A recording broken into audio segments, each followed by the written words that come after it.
Hello everyone, my name is Daniel Creel, Ambassador of PinSeeker, and today I'm going to be talking to you about how to cure that slice. The slice is a big issue in golf. It's reported that nearly 70 to 80% of all amateur golfers fight the slice. So I'm going to give you 2 tips today to help you fight that slice. And what you're going to notice is I'm going to pull up on the screen, I have a shot that I just took with the TrackMan. And the cool thing about the TrackMan is it will illustrate what the club is exactly doing to cause the shot shape that's going on. So what I've got pulled up is we're going to first, the white line in between my 2 arrows, that's going to be my target line, okay? And I have a little green, I drew a little green flag there so you can remember what that is. The blue line represents the club path. The club path is just a snapshot of what the club is doing when the club makes contact with the ball. So it's just a snapshot, okay? Remember that. So that club was traveling negative 4.5 degrees left of my target. And then I have the red arrow to the right. The red arrow to the right represents the club face. What was the club face? Where was it pointed when the club made contact with the ball? Again, it's another snapshot of where that club was pointed. So that club face was pointed right at the target. So basically I have this little V created with my target line somewhere in the middle of that.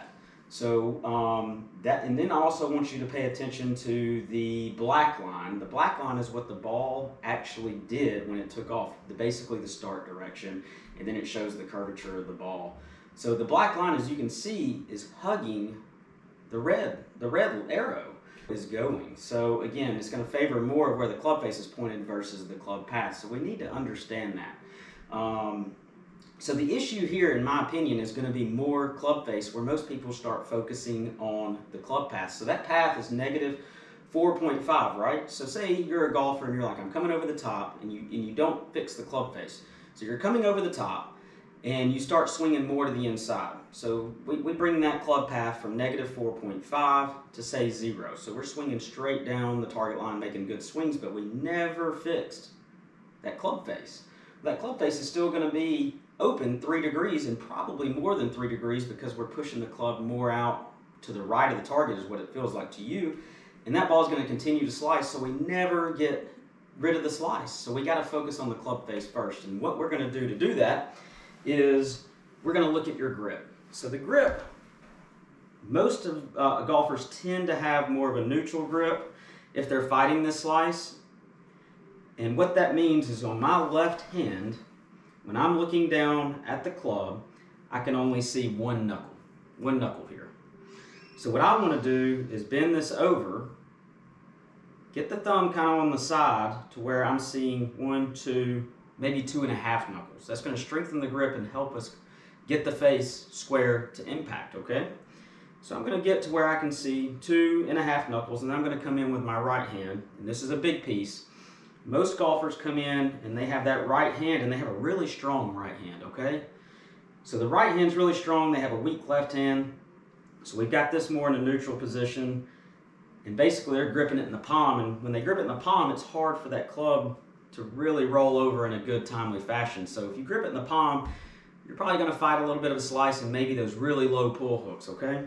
So what I want you to do is get the club and put it more in the fingers. It's going to feel really, really awkward, but do your research. This is what's recommended, and what that does, it allows this hand to stay a little bit quieter. This is going to be the hand that controls the face. This hand's more of a guide here, so we're going to get it in the fingers, get the right hand, out of influencing the club too much. So I'm going to get it. You can see when I open my fingers, see how it's in there, where before most golfers are here. You can see a little bit of this thumb exposed over here, and now I'm getting it more in my fingers. I'm covering the thumb, and you're going to notice I have this V, this upside down V that's created between my thumb and my index finger. I want that pointed up the forearm. I don't want it over here, and I don't want it over here, okay? So that's going to be a good neutral grip for most of you to help you square up the face. That's going to put you in a good position. Again, there's going to be some things that you might be doing in the swing on your takeaway or your downswing, leaving the face open, and that's where you go to your golf professional, okay? But again, trying to focus in and getting you a good neutral grip. So we've got the grip down, and I'll show you. So when I look down, I'm not going to move my head this way. I want to keep my head centered over the ball. I can see 2 knuckles, okay? That's where it fits me best. So you want to see a minimum of 2, a maximum of 3, all right? And then what we're we're going to do is we got to get our club path a little bit more on plane. And what I mean on plane, so perfectly on plane would be 0.0.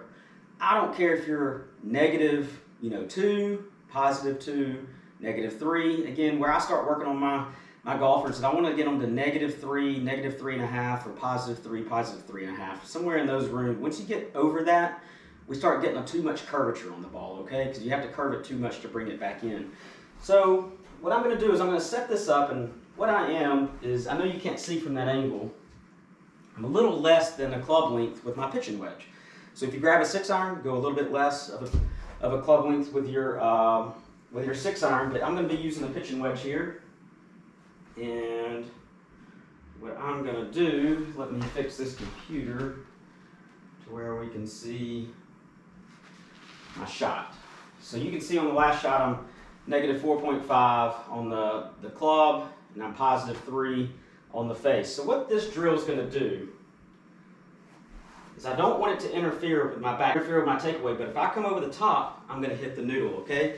So basically this is a good drill to kind of scare you into a little bit shallower of a plane, which is going to help you hit the ball straighter. It's going to feel weird at first, but just trust me, with the new grip and with this aid, okay? And what's good about this is this gives us immediate feedback. You don't have to have somebody there telling you what you're doing. So here I go, and because the noodle is in between the TrackMan and the ball is probably not going to pick up on the screen, I'm just going to demonstrate how we do it.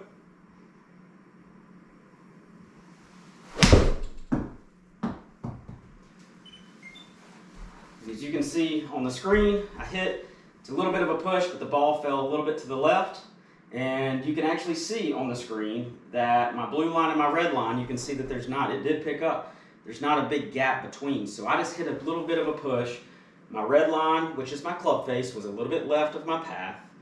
And it just drew a little bit back. So again, I hope you take this drill to the course or the range. What you can do is just get an alignment stick, stick it into the ground, a little bit less than a club length of what you're hitting, directly behind the ball. I actually like to place the ball a little bit on the far side to make it a little bit more difficult.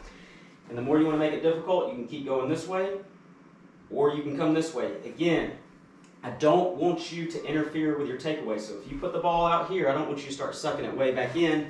That's going to cause more issues. So again, I kind of like it right in here, okay? So guys, take the noodle to the course or an alignment stick, stick it in the ground behind you. Make sure you check your grip before each shot until you get comfortable with it. And I guarantee you that slice will dwindle and dwindle and go away. So again, if you like the video, make sure you click like, make sure you click subscribe for more content helping you with your game. And until next time, happy pin seeking game.